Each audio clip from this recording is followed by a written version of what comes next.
दोस्तों, आप मेरे पुरानी वीडियो उठाकर देखिएगा। मैंने लगातार कहता रहा कि जो कुछ महाकुंभ के अंदर हुआ उसको लेकर योगी आदित्यनाथ सख्त क्यों नजर नहीं आ रहे, और मैंने उसका सीधा कनेक्शन मिल्कीपुर से बताया था। मैं बताता रहा कि आप देखिए, भारतीय जनता पार्टी के दिल्ली में बैठे नेता उस तरीके से डिफेंड नहीं कर रहे हैं प्रयागराज महाकुंभ में हुए इस हादसे को, बल्कि अब गोदी मीडिया भी टूट पड़ी है। जिस गोदी मीडिया की हिम्मत नहीं हो पाती थी कि वो भारतीय जनता पार्टी के किसी भी फैसले के खिलाफ बोल पाए, वो खुलकर बता रही है कि प्रयागराज में कैसे भगदड़ मची, कैसे आंकड़े छिपाने की कोशिश योगी सरकार कर रही।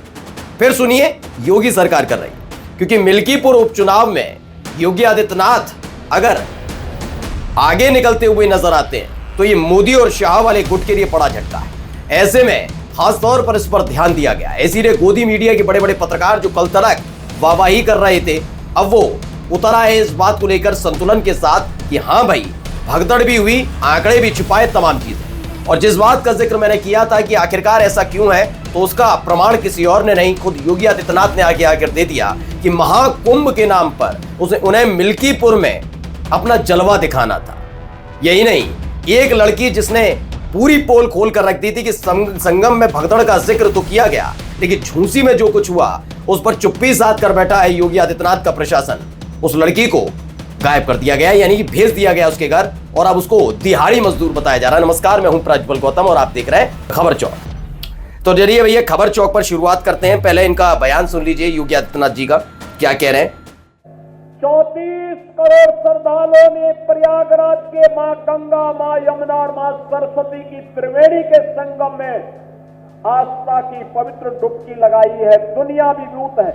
तो योगी आदित्यनाथ कहते हैं भाई कि मैंने इतने करोड़ों लोगों को स्नान करा दिया, मतलब महाकुंभ में इतने करोड़ लोगों ने त्रिवेणी घाट पर स्नान किया। सवाल ये उठता है, योगी आदित्यनाथ ने हादसे का जिक्र क्यों नहीं किया, क्यों नहीं बताया कि यहाँ 30 लोगों की मौत नहीं हुई बल्कि ज्यादा लोगों की मौत हुई, क्यों नहीं बता रहे कि प्रयागराज के जो मेडिकल कॉलेज के पास बना हुआ पोस्टमार्टम हाउस है उसके सामने भीड़ लगी हुई है लोगों की, अपने अपने परिजन जिन्होंने अपनी जान गंवा दी भगदड़ में, उनको लेकर क्यों नहीं बता रहे कि आंकड़े छिपाने में उनकी सरकार अव्वल रही, क्यों नहीं कुछ बताया जा रहा है, क्यों नहीं ये कुछ कह रहे हैं कि जो शंकराचार्य है इस पूरे घटनाक्रम पर सरकार की आलोचना कर रहे हैं और उन्हीं के खिलाफ जो गंदगी उगल रहे हैं उनकी गिरफ्तारी क्यों नहीं हो पा रही। कि आपको याद ही होगा, मोदी के खिलाफ कुछ लिखकर देख लीजिए अभी सोशल मीडिया पर, शाह के खिलाफ लिखिए, योगी आदित्यनाथ के खिलाफ कुछ सोशल मीडिया पर आपत्तिजनक लिख लीजिए, पुलिस खींच कर ले जाएगी आपको। लेकिन जिस हिंदू धर्म को बचाने का बीड़ा इन लोगों ने उठाया है, उसी हिंदू धर्म के सनातन परंपरा के सर्वोच्च पद पर जो शंकराचार्य बैठे उनके खिलाफ गंदगी उगलने वालों का के खिलाफ कोई कार्रवाई नहीं हो रही। सूर्य समाजवादी लिखते हैं, अयोध्या के मिल्कीपुर में योगी जी कुंभ में डुबकी लगाने वालों की संख्या बताकर वोट मांग रहे हैं। पहले तो मैं फिर कहता हूं कि शर्म आनी चाहिए, इस चीज पर नहीं मांगना चाहिए, लेकिन नहीं, क्या करें, संत के भेष में जब आदमी राजनेता हो जाए तो वो कुछ ऐसे ही करता है, और यही काम योगी आदित्यनाथ कर रहे हैं। लेकिन कुंभ हादसे में कितने लोग मरे, कितनी जगह भगदड़ हुई, ये संख्या बताने की हिम्मत कर पाएंगे योगी जी कभी? अब ये कर पाएंगे नहीं कर पाएंगे, हो सकता है 5 तारीख के बाद कर भी लें। मैं फिर कहता हूं, देख लीजिएगा, 5 तारीख के बाद इनका रुख बदला बदला नजर आएगा, सब कुछ चीजें बदली नजर आएंगी, क्योंकि 5 तारीख इनके लिए फोकस है, जहां इनकी लड़ाई समाजवादी पार्टी से नहीं है बल्कि इनकी लड़ाई सीधे मोदी शाह वाले गुट से है। इसीलिए ये जानते हैं कि एक भी बट्टा साख पर नहीं लगना चाहिए, इसलिए सारे खेल किए जा रहे हैं। चलिए अगली खबर मैं दिखाता हूं, इसमें क्या बताया। अब ये लड़की को आप पहचान गए होंगे, द ललन टॉप। अभिनव पांडे मेरे मित्र हैं, अजीज मित्र हैं, उन्होंने ये वहां जाकर किया था इंटरव्यू, और ये बहुत जगह चला भी, लोगों ने देखा भी और महसूस किया कि जो केवल एक घटना जिसे छिपाने की कोशिश 19 घंटे तक सरकार पुलिस प्रशासन करता रहा, वो सिर्फ एक घटना नहीं थी, बल्कि झूंसी और जीटी रोड पर भी भगदड़ मची थी, वहां पर भी लोगों की जान गई थी, उसे नहीं बताया। झूंसी के इलाके में जो एक पूरा स्टोर बना हुआ था, वहां पर लोगों ने बचने की कोशिश की, उसका फुटेज भी निकलकर सामने आया था, वीडियो। उसी में एक लड़की थी, अब ये काम करने वाली होगी। कल तक लगता था कि यही वहां पर मालकिन होगी, लेकिन अब पता लगा है नहीं, ये लड़की दिहाड़ी मजदूर बता दी गई उसी स्टोर के लोगों की तरफ से। वो बाद में बताऊंगा, लेकिन फिलहाल इस लड़की को भेज दिया। सूर्य समाजवादी लिखते हैं, झूंसी भगदड़ की सच्चाई बताने वाली नेहा को सरकार ने डरा धमकाकर बंगाल भेज दिया। 4 दिन बीत जाने के बाद भी सरकार ने झूंसी हादसे को स्वीकार नहीं किया, बेशर्मी की हद है। मैं फिर कह रहा हूं कि हाँ, ये सब स्वीकार किया जाएगा, लिख कर ले लीजिए 5 तारीख की शाम को या 6 तारीख की सुबह आपको सरकारी आंकड़े दिए जाएंगे, सरकारी आंकड़े दिए जाएंगे। मैं फिर बता रहा हूं, ये आंकड़े क्यों नहीं दिए जा रहे हैं आप समझिए। ये राजनेता, खासतौर पर वो संत का चूड़ा पहनकर बैठे हैं, कुछ भी बने, नेता होता वो किसी का सगा नहीं होता। तो भाई इन्हें अपनी कुर्सी पसंद है, और कुर्सी कैसे बचेगी? मिल्कीपुर जीतकर। वहां हालात खराब ना हो इसलिए अभी छिपाया जा रहा है।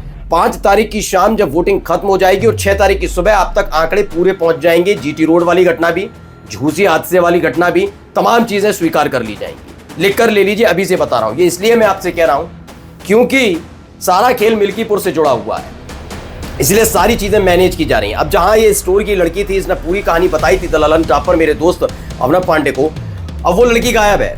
अब वहीं जो लोग हैं अब वो अपने आप को मालिक बता रहे हैं और वो कह रहे हैं कि यहाँ सब कुछ ठीक ठाक था, ऐसा कुछ नहीं है। अलग अलग न्यूज चैनल अलग तरह की खबर चला रहे हैं। जब उनसे पूछा, वो लड़की जो बता रही थी तो कहना वो तो दिहाड़ी मजदूर थी, 300 रुपए में काम करती थी, चली गई, हमें क्या पता कहाँ गई है।